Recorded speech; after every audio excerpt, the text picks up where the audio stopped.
Alright, welcome back to our channel. Ito muli sa RP Max Vlogs. Mega love shoutout po sa ating lahat guys, mga kaibigan, mga kapatid, mga kalingap. Isang mapagpalang araw po sa ating lahat. Good morning, good afternoon, good evening as always. Kung nasaan man po tayong sulok sa mundong ito. Mega love shoutout din po sa ating ama ng kalingap, Kuya Val Santos Matubang, Kalingap Rob, and Atid na Vlogs. At sa mga kasamahan ko pong reactors, mga kalinga partners, at sa inyong lahat po guys ay mega love shoutout. Okay? Siguro guys, no, nagtaka kayo bakit kailangan kong magpagwapo, no? Napapansin ko po kasi guys, no, may mga kumukuha po ng ating video. So ginagawan po nila ng reaction. Unfortunately, medyo criticism po ang dating. Pero ganun pa man, sabi ko kailangan ko lang magpagwapo, nakakahiya naman na mapanood po tayo sa ibang channel, pangit yung itsura natin. Matanda na nga tayo, gurang na, lulo na ika nga o tatang na, hindi pa tayo magpagwapo. So ito na lang ang pwede natin gawin dahil siyempre nagkakaedad na po tayo guys. Okay? So kaya naisipan kong magpagwapo na lagi tuwing may shooting o may recording ika nga dahil may kumukuha pala ng ating video. So shout out po, no, doon sa masipag din magkuha ng ating video. Pero ingat lang, no? Ingat lang po. So ito guys, ano, gagawa po tayo ng reaction ngayon guys. Dito nga po sa vlog ni Kalingap Rob, dito nga po sa kambal na nakakagulat na nalaman po natin dito sa part 4 na vlog po ni Kalingap Rob dito sa dalawang ito nga, no, kambal na ang akala po natin o ang akala po ni Kalingap Rob base din po sa binanggit ng kambal na sila po ay half Australiano. Pero base naman dito sa nadiskubre ika nga, no, ni Ate Amy, kapatid po ni Kuya Val, ate po ni Kuya Val, na ito palang dalawa ay yung papa pala nila ay galing pala sa England. Nag-migrate po sa Australia 20 years ago. So ika nga, ang roots pala nitong dalawa, half British pala sila. So ito po guys, ano, bago po natin ituloy ang ating reaction, ito, pakinggan muna natin sandali guys, itong maiksing video clip na ito. Ito po yun. Bro, siya yung tita ko. Kapatid siya ni Papa, Kuya Bal. Ano? So, ayan. Tita, ano po ba yung ma-advise mo, tita, para makita po natin?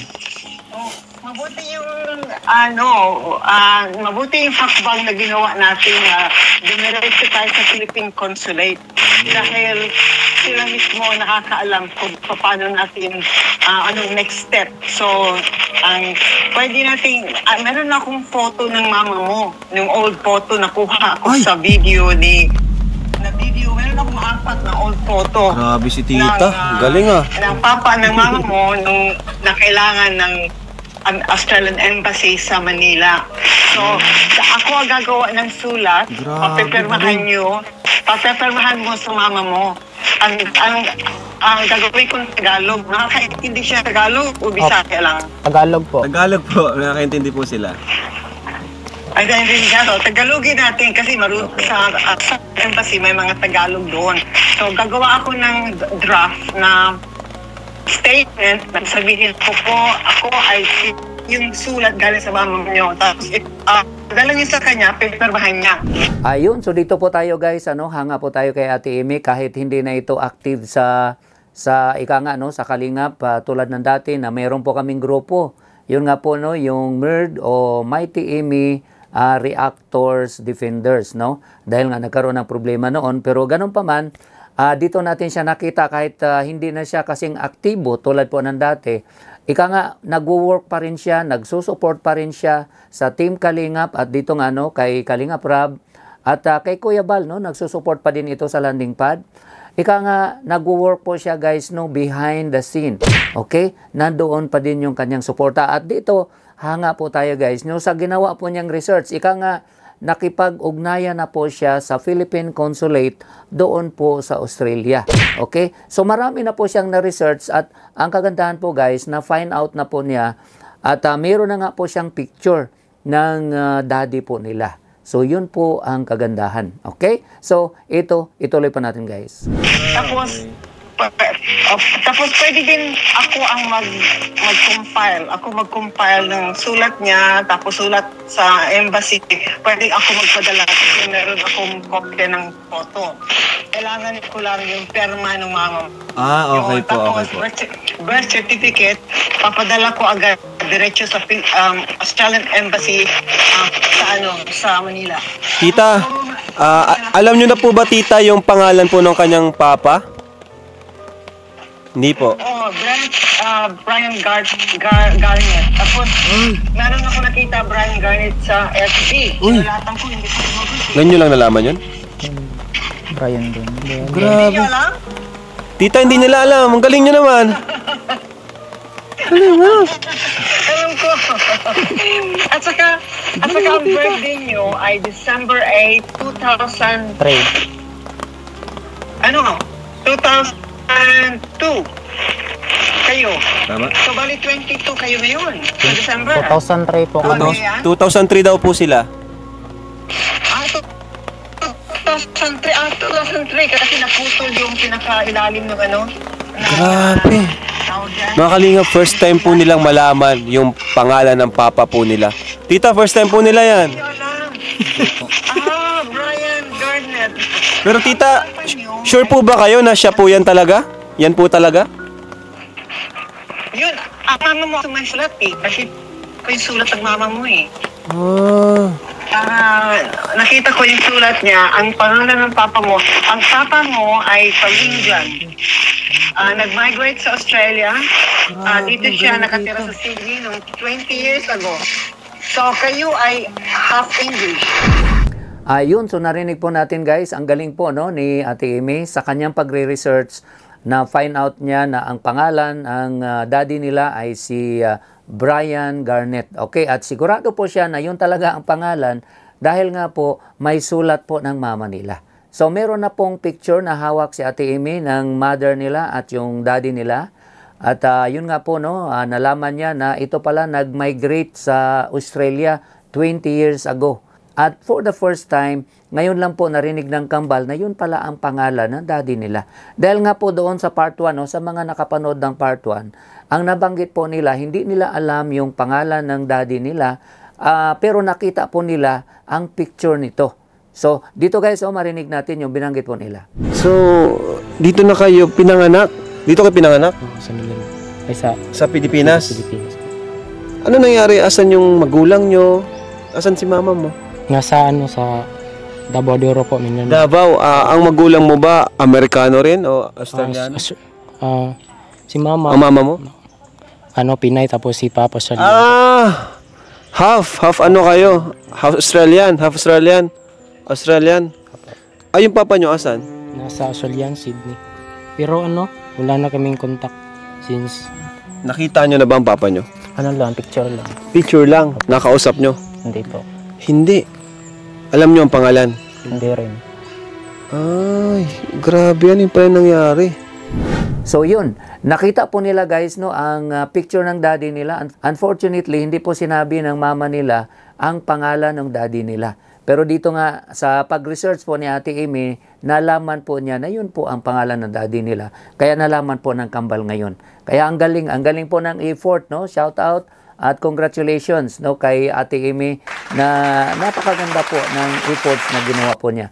Pero ang isa din sa ma-comment ko dito guys, ang ginawa bali ni Ate Amy, bali ito po yung paghanap ng isang tao through the Philippine Consulate o the Philippine Embassy. Ika nga, ito yung hahanapin mo, gagamitin mo po yung government agencies, which is parang legal procedure po yon sa paghahanap ng isang taong nawawala. So, gagamitin mo yung mga agencies ng gobyerno para mahanap mo ang isang tao.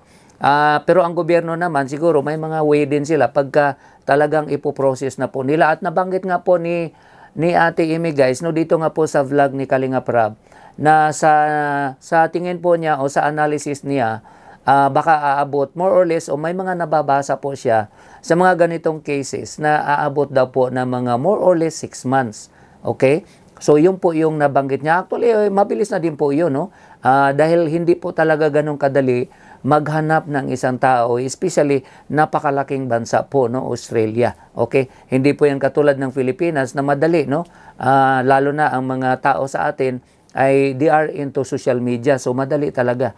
Ito po guys, siguro masuggest ko din, unsolicited suggestion ika nga. Kasi ginawa ko na din po ito. May isa pong lumapit sa akin, diyan po, no, taga Hong Kong, si Jennifer Bardi, no? Lumapit po sa akin noong time na malakas pa ang views natin sa YouTube. At yun nga po, no, meron siyang father na for 42 years, hindi po niya nahanap. So, no, lumapit po siya sa akin kasi nga nag-announce kami noon o ako noon sa channel ko, kung mayroong gustong hanapin yung mga viewers natin, pwede nilang ipakisuyo sa atin. Okay? At may mga natulungan tayo at isa nga doon guys, itong si Jennifer Bardi Mix vlog na nandyan po sa Hong Kong. In 1 week time, yung father niya o yung tatay niya na hindi niya po nakita sa loob ng 42 years, nahanap po niya in 1 week. Ganon po kabilis guys, nahanap po niya agad, nag-response agad yung father niya kasi nakita, no, napanood po nung kapitbahay at ganon, no, na ituro agad doon sa tatay niya. Kaya naman ganon kabilis. Siguro pwede din sigurong i-try ni Kalinga Prab, no, kung hindi naman legally bawal, no, yung paggawa po ng ganon. Kasi nga po, kung lalapit po kay Raffy Tulfo, ganun din naman po ang gagawin ni Raffy Tulfo. O kahit nga po kay Jessica Soho, ipopost din po nila yan sa screen. Kung sino man ang nakakilala nito, pwede pong makipag-ugnayan, pwedeng tumawag, ganito, sa mga numero na ito.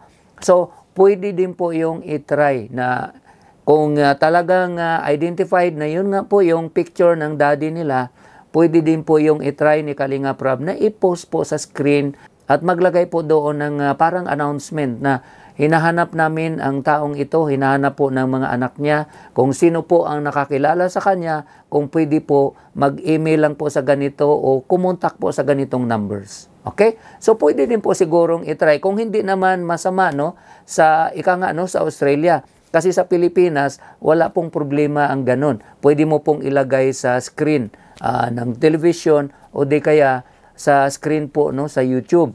Kung meron ka pong hinahanap ng isang tao, either sa Facebook man yan, pwede mo ngang i-post yung ganun. Na ito, hinahanap ko ito. Kung sino nakakilala, paki-message ako o paki-share, ganun, paki-share ng paki-share. So ganun po, no? Marami po tayong ginagawang ganun. So, kung hindi naman masama, no, sa Australia, pwede din po sigurong i-try yun. Kasi nga sa atin, ginagawa po natin yan. At wala naman pong problema. Yung nga lang, we are not sure, no, kung okay yung ganun sa Australia. Dahil alam naman po natin guys, napakalawak po, no, napakarami po ang nanonood ng mga vlogs ni Kalinga Prab. So, yun po ang isang napakabilis nga na hanapin mo ang isang tao. Pagka i-flash po yun ni Kalinga Prab sa kanyang channel, ito hinahanap ng mga anak nila. Kung sino po ang nakakilala nito, makipag-ugnayan lang po. So, ganun po, no, pwede pong i-try yun. Sa tingin ko po, no, sa tingin ko po, kung hindi naman po masama, kung okay lang po sa bansa nila. Okay? So, yun po ang isa ko nakikita guys na siguro masasuggest ko dahil nga po, ginawa ko na po yun sa Pilipinas at in 1 week time, yung isang tatay na hindi makita ng kanyang anak sa loob ng 42 years, nahanap lamang po sa loob ng 1 linggo. Yun. So, pwede din po yung i-try. So, yun po guys ang ating konting reaction dito nga po sa vlog ni Kalinga Prab. So, sana po, no, ang hope po natin. Alam po natin guys, itong kambal, matindi po talaga ang prayers nila mula pa noong sinabi ng nanay nila na yung nga, no, yung daddy nila nasa Australia at ang nag-alaga sa kanila yung kanilang stepfather. Normal po yan sa isang tao guys. Nahahanapin mo talaga kung sino talaga yung tunay mong ina o tunay mong ama. So, nga nasa DNA po natin yan, nasa genetic po natin yan.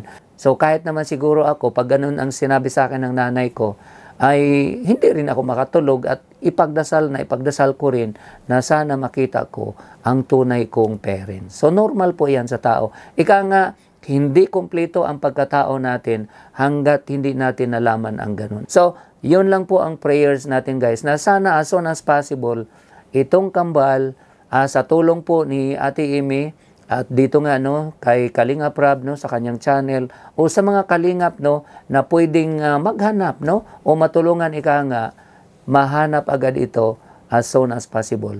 Ika nga makumpleto ang buhay nitong kambal. Okay? So yun lang po guys. Maraming salamat po sa inyong lahat guys, sa inyong pagsuporta, sa inyong panonood po ng mga videos namin.